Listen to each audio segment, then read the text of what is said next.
पानी पर जल युद्ध की धमकी के बीच आया वो पत्र है जिस पर भारत पाकिस्तान दोनों देशों के 117 लोगों के दस्तखत हैं।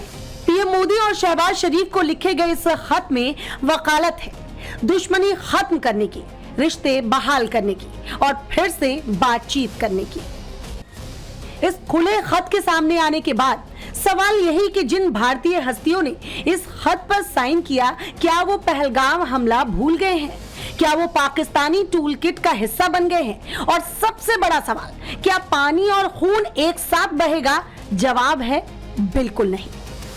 इसमें भी कम विरोधाभास नहीं कि पाकिस्तान से बातचीत को लेकर ये खुला खत उस वक्त सामने आया है जब पाकिस्तान पानी को लेकर हर रोज जंगी माहौल बना रहा है। बिलावल और इशाक डार जैसे नेता पानी पर परमाणु युद्ध की अघोषित धमकी दे रहे हैं। मोदी सरकार के एक दाव से पाकिस्तान की सारी हेकड़ी निकल गई है।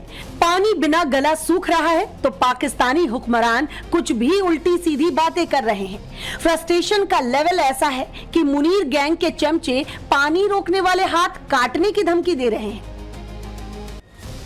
पाकिस्तान में टीवी चैनलों पर सिंधु के पानी पर खून बहाने का माहौल बनाया जा रहा है। सस्ता खून, महंगा पानी जैसे सस्ते फिल्मी जुमले सुनाकर जनता को बरगलाया जा रहा है, जबकि हकीकत है कि पानी न मिलने से परेशान पाकिस्तान बैक चैनल से भारत से बातचीत करने के लिए छटपटा रहा है। पाकिस्तान पानी पर परमाणु जंग की गीदड़ भभकी जरूर दे रहा है, लेकिन तमाम पाकिस्तानी एक्सपर्ट्स ये बता रहे हैं कि इस मुद्दे पर पाकिस्तान एकदम बैकफुट पर है। हाँ, मुनीर माहौली है, इसलिए माहौल जरूर बना रहा है। जून 2026 में इस तरह की खबरें सामने आई कि पाकिस्तान ने भारत के साथ ट्रैक 2 स्तर की बैठकें आयोजित की। हालांकि भारत के विदेश सचिव विक्रम मिस्त्री ने स्पष्ट किया कि इन बातचीत में भारत सरकार की कोई भूमिका, समर्थन या आधिकारिक भागीदारी नहीं रही। भारत द्वारा संधि को स्थगित किए जाने के बाद पाकिस्तान लगातार चिंता जता रहा है। रिपोर्ट्स के मुताबिक पाकिस्तान कई बार भारत से नदियों के जलस्तर और पानी छोड़े जाने संबंधी जानकारी मांग चुका है, लेकिन भारत ने ऐसी सूचनाएं साझा करना अब बंद कर दिया है। पाकिस्तान कह रहा है कि पानी की कमी से उसकी इकोनॉमी पर गंभीर असर पड़ रहा है। वहीं भारत का रुख साफ है, सीमा पार आतंकवाद और सामान्य द्विपक्षीय संबंध एक साथ नहीं चल सकते। Bureau report, times now Navbharat. Pakistan के फील्ड मार्शल मुनीर ने कराची हमले का बदला अफगानिस्तान से निकाला। निर्दोष लोगों पर एयर स्ट्राइक करके कई मासूमों को मौत की नींद सुला दिया।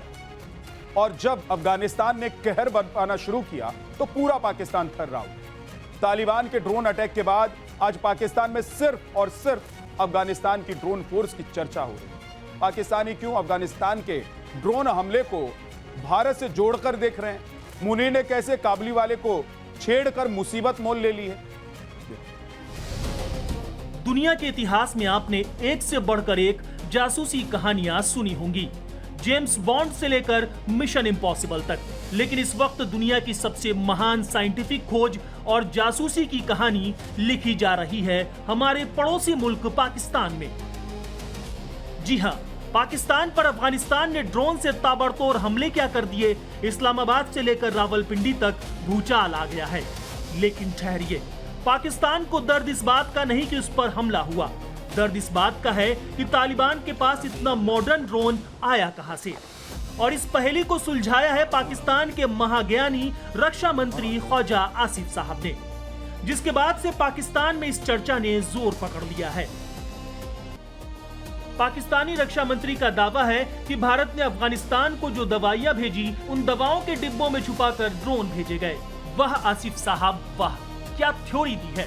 मतलब अफगानियों ने सिरदर्द की गोली का पत्ता खोला होगा तो अंदर से ड्रोन उड़कर बाहर निकला होगा। उन्होंने कफ सिरप की बोतल खोली होगी तो अंदर से रिमोट कंट्रोल निकला होगा।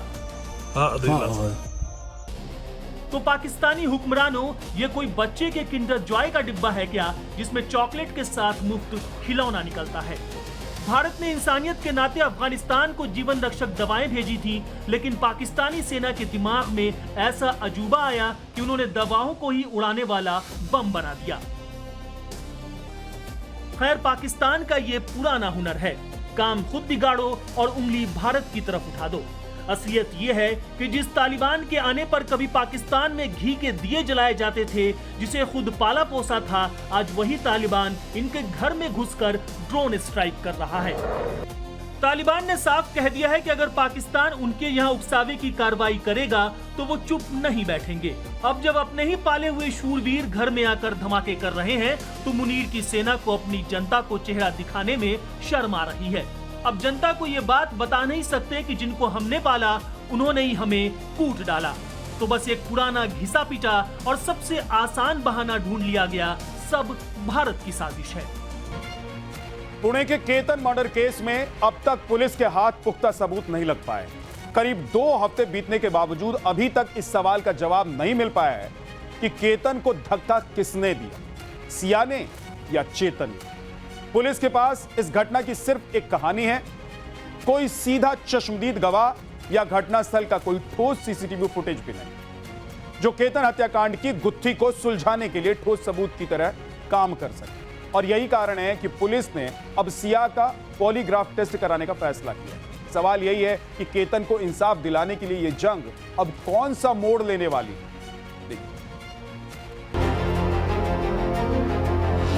क्या सिया गोयल का होगा पॉलीग्राफी टेस्ट?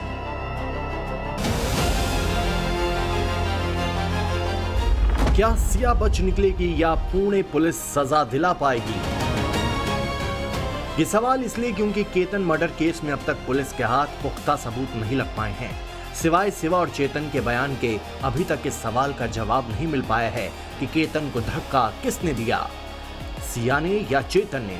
पुलिस के लिए फिलहाल ये बात साबित करना मुश्किल है कि केतन खुद फिसलकर 400 फीट गहराई में गिरा या उसे धक्का देकर गिराया गया था। पुणे पुलिस करीब 2 हफ्ते से कड़ी दर कड़ी जोड़ रही है। 2 राउंड क्राइम सीन भी रिक्रिएट करवा चुकी है। अब खबर है कि पुलिस मुख्य आरोपी सिया गोयल का पॉलीग्राफ टेस्ट कराने की तैयारी में है।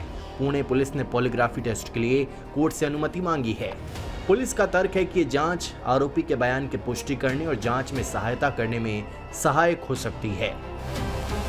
क्या पॉलीग्राफी टेस्ट करने की बात जो सामने आ रही है उसके लिए हम तैयार हैं, और तैयार हैं तो क्या रीजन है? देखिए, मैंने जैसे कहा कि अभी इन्वेस्टिगेशन चालू है, तो हर एक चीज़ पे हम काम कर रहे हैं।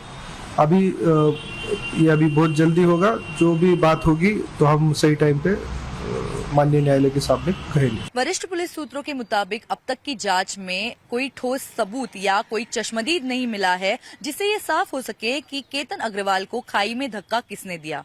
ऐसे में अब पुलिस जांच को आगे बढ़ाने और घटना की सच्चाई तक पहुंचने के लिए पॉलीग्राफ टेस्ट की अनुमति चाह रही है।